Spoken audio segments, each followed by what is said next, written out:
Hello, and welcome to this week's Marcus showing of The Great Flammarion, with your host, C.J. Arboleta. Just kidding. Welcome to my final project, in which I will call The Fascination of the Femme Fatale. In case that title did not give it away, I will be studying and highlighting the Femme Fatale trope. The movie of The Great Flammarion is itself 77 minutes of intriguing creativity and artistry. But for the sake of time and construct alone, we will study what I find is the most interesting, almost 17 and a half minutes of the movie, in which highlights the interesting trope that is the femme fatale. Before we begin, let's review the trope. The femme fatale, as described in lectures, is literally a deadly woman who uses her femininity to enact dastardly deeds. In these first couple scenes, we will see Connie, the lead woman and the femme fatale in study, talking to the marksman known as the Great Flammarion, who then talks to her no-good husband Al, who has been hired under the marksman. You like it, darling? Very nice. And do you like me a little, too? Connie, we've got to do something about Al. I thought if I were to make it worth his while, I mean financially. He'd only spend what you gave him. And then no dough, no wife, and no meal ticket. Oh, no.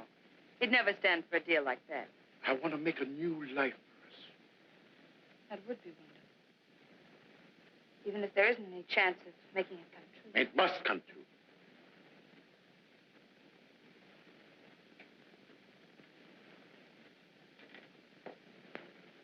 You're proud of these, aren't you?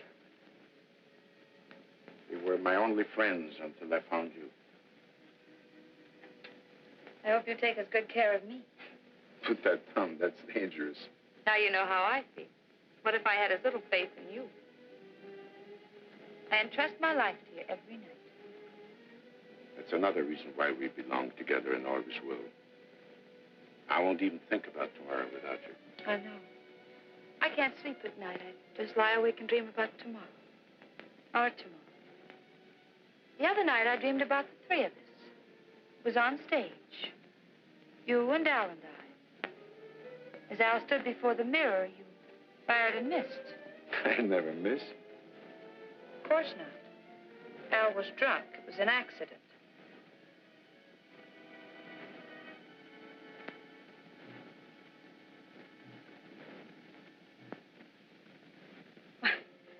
I said it was just a dream, didn't I?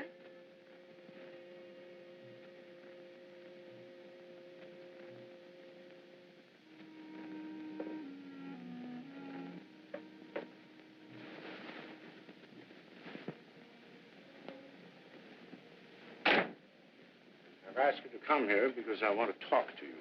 Okay. Start talking. Sit down. None of my warnings have meant anything to you. You still continue to drink. I know how to take care of myself.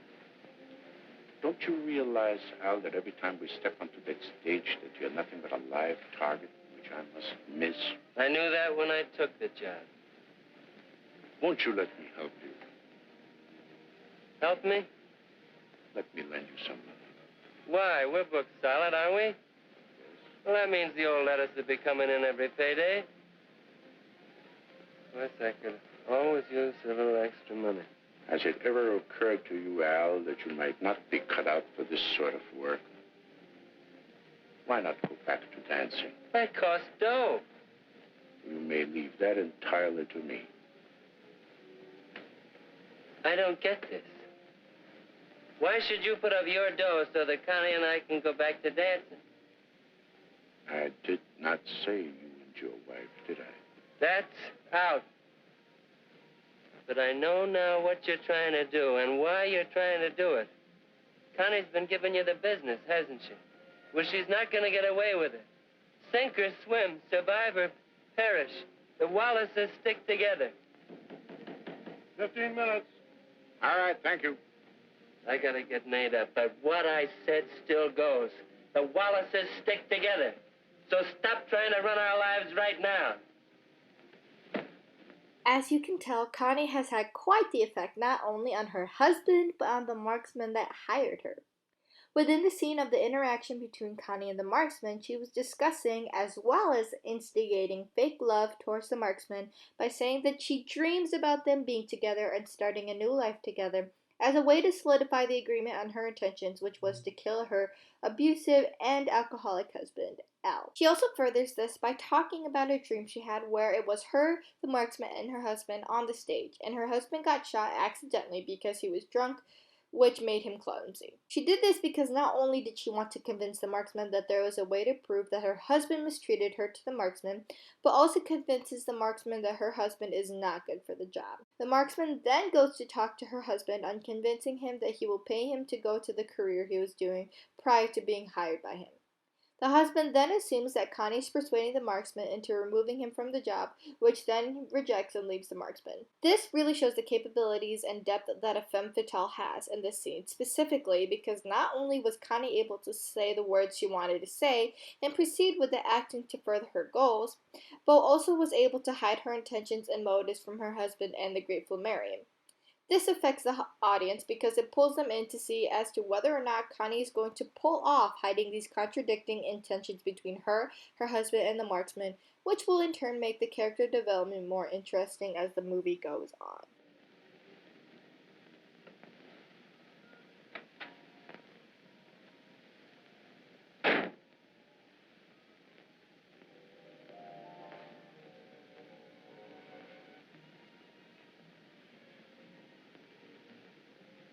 Al stood before the mirror.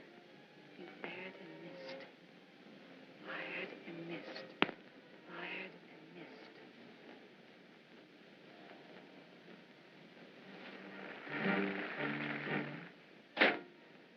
What's eating you? I've had just about all of Mr. Flammarion I can use. And vice versa, I should say. What goes with you and him anyway? With me and Flammarion? Oh, don't be a sap. That guy wouldn't be interested in this unless she had a couple of guns in her girdle. He just had me in his dressing room for a pep talk, which ended up with him trying to ease me out of the acting, too, in exchange for a little dough. Are you kidding? Do I look like it? What a nerve that guy's got. Trying to run our lives for us. He covered up by telling me it was for my own good. Why, that dirty chisel. Imagine trying to come between a husband and wife that way. And the crummy way he did it, offering you money. Just as though I don't know what kept me from punching him right in the nose. But, baby, we ain't got no dough. We can't afford to lay off. Now that I know what sort of a man he is, I won't work with him any longer. And I'm surprised at you, hon. Haven't you any pride left? Yeah, but that check coming in every Tuesday is the difference between meat on the table and no bread in the house. Don't worry, sugar. We'll get another job. And we'll get it quick. You're a funny kid, Con. I don't mind telling you I had you figured all wrong. Just what did you think the score was? I don't know. But it looked to me like you were getting ready to take a powder on me.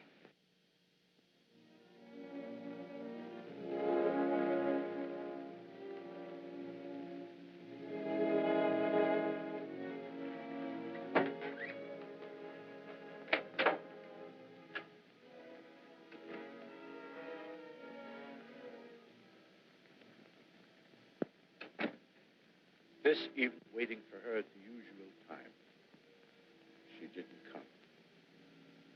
I grew more and more restless. Time dragged, and always ringing in my ear was that terrible refrain, repeated over and over. Al stood before the mirror. You fired and missed.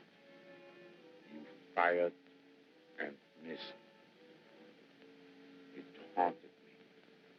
It took possession. In the scene after the marksman talked to Al, we saw that Al went to Connie's dressing room telling her about the conversation that he had with the marksman, saying that the marksman wanted him to leave the job and that he will pay him to go back.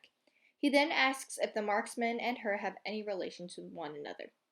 However, instead of Connie admitting that they do because of her reason to get rid of her husband, she says that they do not and continues by saying that she will make sure that nothing gets in the way of making sure that they have the necessities and stability in their marriage. This shows the femme fatale in its essence because it features a woman who's using her looks and words for her own intentions, which comes as violent and manipulative, and yet comes off as unsuspected towards her husband and the marksman. In the scene after, we see the marksman waiting for Connie on their normal meeting time, but she does not show up. The marksman then thinks of the dream that she told him about missing her husband, and which continues to be repeated until the end of the scene. This also shows the effect that Connie has on the Flammarion as the femme fatale, as she is manipulating him into what would be the best way to get rid of her husband without suspicions or harm for the both of them. This then affects the audience because then it brings further intrigue as to why Connie has to do what she had to do, and really shows the depth of her character and the effect that she has on the marksman.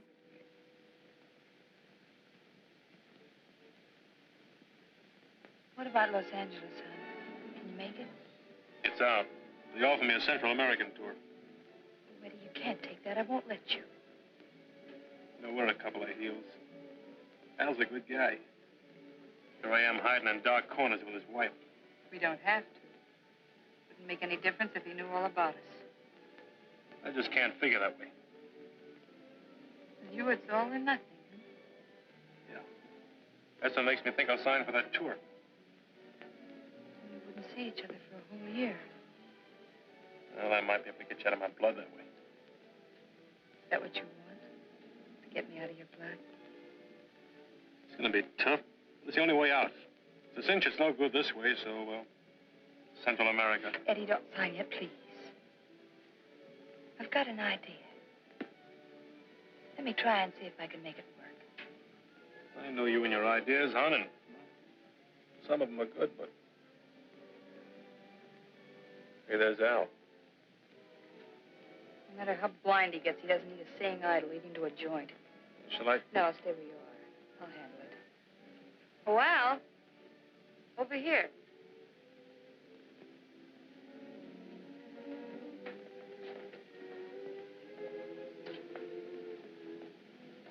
What are you doing here?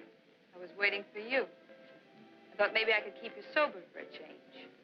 Eddie asked me to have a drink with him. Is there anything wrong with that? Hi, kid. Hello, Al. I was looking for you. I need some dough. I don't have any with me. What did you do What with... did I do with it? How much do you think there's left in the grouch bag after the way you've been kicking it around? For the love of Mike, cut out the preaching. Hey, George, give me a bourbon. See what the boys in the back room will have. Same here, George.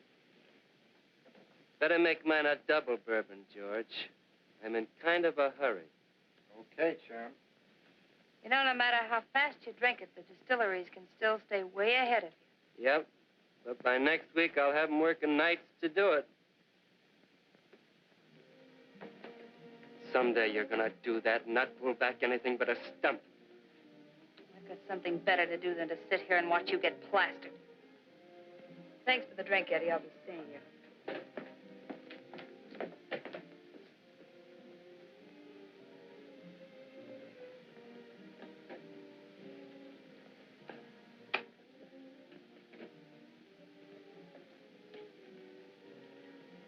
Giving yourself quite a beating, aren't you?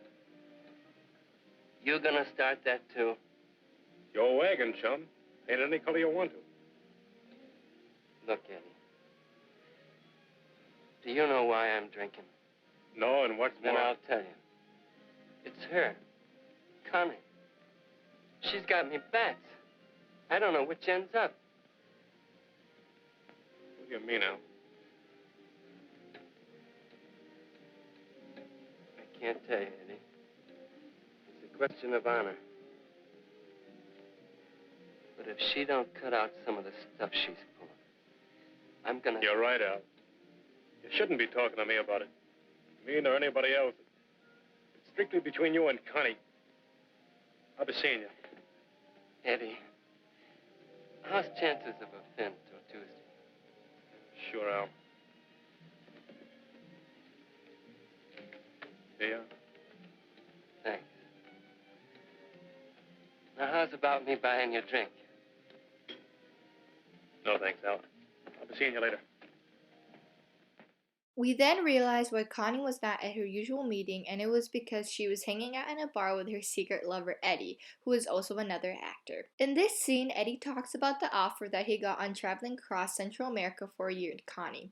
Connie then tells him that he should be with her unless she goes with him. He then reminds her of what she is capable of to get what she wants. We then see the true intentions behind as to why she is using the marked man to get rid of her husband, and it is because of Eddie, her lover, whom she actually loves and wants to be with. The femme fatale trope, although features a dastardly deed to be done, at some point there is almost a pure intention as to why it is being done, which in this case is being with Eddie, her true love. Al then walks into the bar and asks Connie what she was doing there, in which she responded that she was having a drink. He then asks her what happens to all the money, in which she responded that she did nothing with it and that the money has ceased because of his doing. He then orders from the bar and starts an argument to how they are going to get and maintain that money back, to which Connie storms off saying that she doesn't want her husband to get drunk again. Her husband then talks to Eddie on why he drinks and admits that it is because of Connie. Eddie then explains that Al should not be talking about their problems in public and that it should be kept between the two of them. Al then asks Eddie for some money to drink, in which he has been given, then offers to buy Eddie a drink with his money, to which Eddie rejects and leaves Al alone in the bar. In this scene, effect that it has on the audience is that they realize that Connie's intentions to get rid of her husband at first might seem selfish and cruel, but it is really because she wants to leave what is very toxic and unstable for her, especially with her husband being an alcoholic and fiscally irresponsible. It also gives the effect on the audience that they are rooting for her, especially since Eddie seems like a great guy who genuinely cares about her to the point that he even gives her husband money to drink even though he was not obligated to.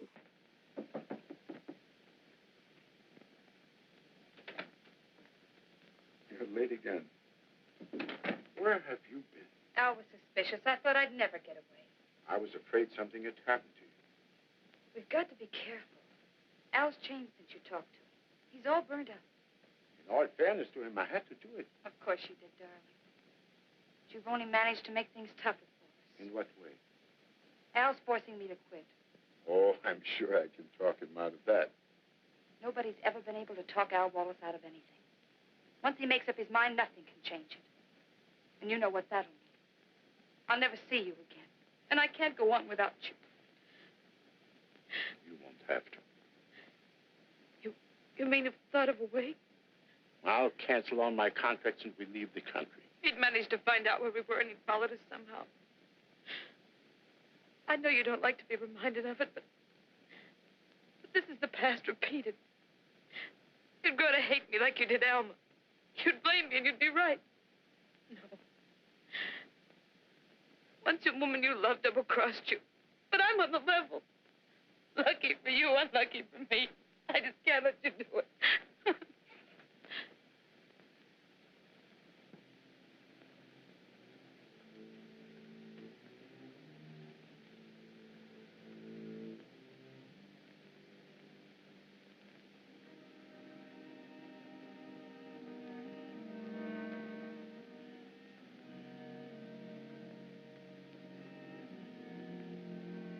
Connie, I've been thinking. So have I. We haven't a chance. There is one chance. The way you said. The way I said. Remember your dream? Well, I had the same dream. I was drunk. You mean? I stood before the mirror. I fired and missed. Don't ever say that. It was just like your dream. When did it happen? Tomorrow, the matinee. No. Saturday night performance. Everybody lets down. I'm certain I will be drunk. Absolutely certain. No, it's all just a matter of timing. We then see that Connie then shows up to the Flammarian's place to talk about their plan, and he asks her why she has been so late recently, and to her response she was saying that Al was being suspicious and that she was just trying to be careful.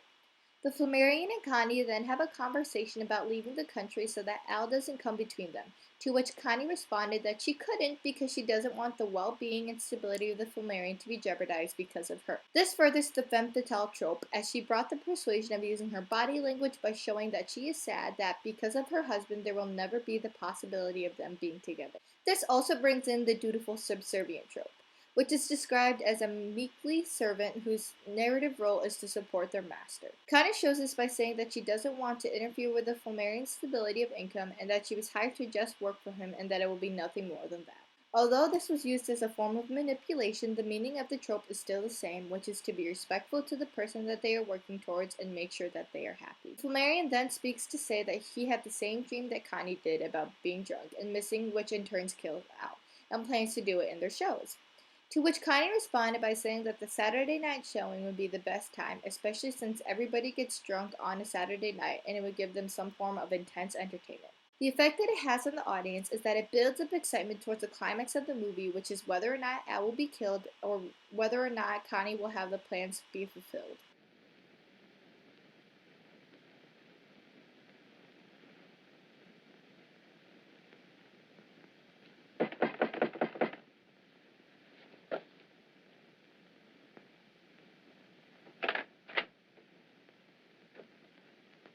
What's the matter?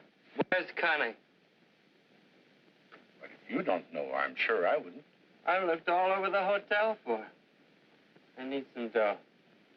You're drunk already, Al. Why not? What else is it to do? My office still holds, Al. Let me get you another job. I won't leave Connie. This way, you're driving her away. I'll get her back. Don't you worry about little Alcy. Maybe you could let me have $10 to payday, huh, boss? Sure.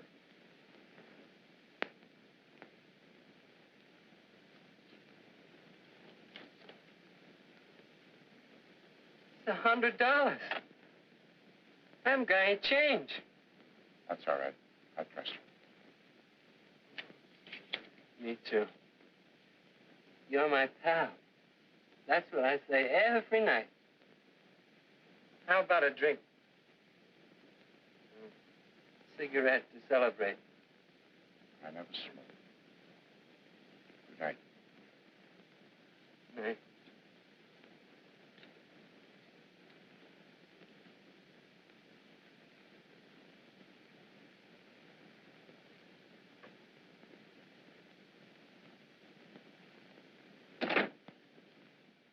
We then see that Al comes up to the room and the Flammarion answers the door and goes outside to talk, leaving Connie time and effort to escape the room without suspicions.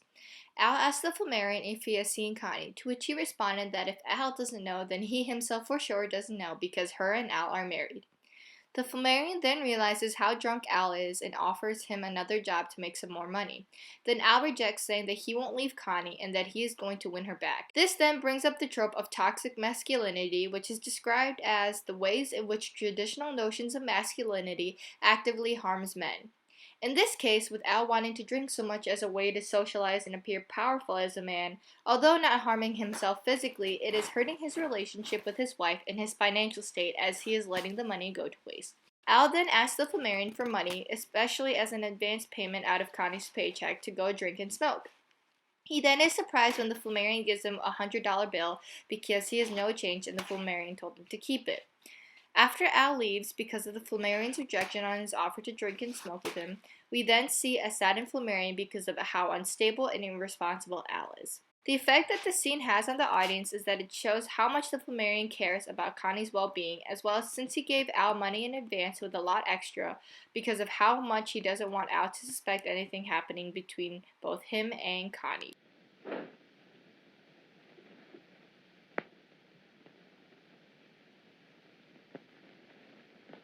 Change.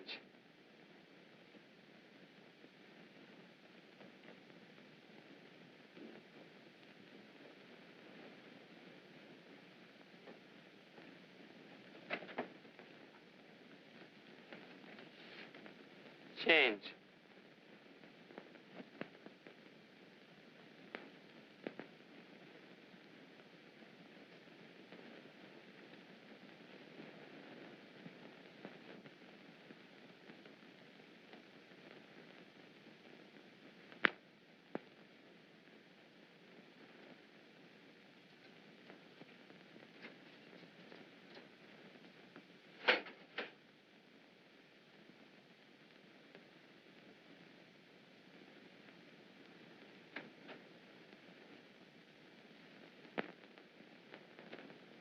darling.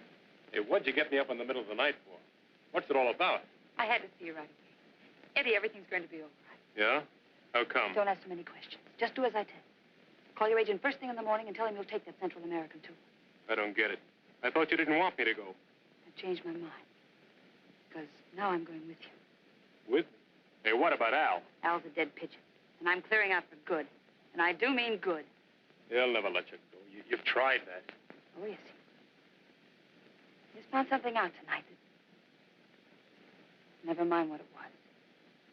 You take my word for it. I've got enough money now so that when my lawyer tells him I want to go bye-bye, he can't say no. But that's blackmail. So it's blackmail. He played straight with me, kicking me around, taking my dough. He forced me to... Hey, wait a minute. Who are you worrying about? Al or me? You ought to know the answer to that one. Well, then, act like it, will you? We end by seeing Connie meet up with Eddie to tell of her plans of what she's going to do to leave Al while also having plenty of money to leave on her own, which is comprised of going with Eddie on his Central American tour and having her lawyers fight against Al for taking her money if he doesn't stop bothering her. Eddie then tells her that she cannot do this because it is dangerous for her and Al will never let her leave. Connie then reassures him by saying that it will happen and that she should act like a better man for her, and the scene ends with a kiss. We can see the plans are solidifying as well as her intentions behind her plan because of what happened with her husband and her feelings towards Eddie. The effect that it has on the audience is that it again increases excitement towards the climax as to whether or not Connie's plans will be completed or if there will be an error to her plan. The femme fatale trope is prevalent throughout this entire movie, and there are many wonderful scenes that can further emphasize the trope that is in this movie. By evaluating the movie, we can see the relevance and cleverness that comes with the trope, especially with the intent of being successful and or in love. I hope you enjoyed this showing of the fascination of the femme fatale, and until then, next trope.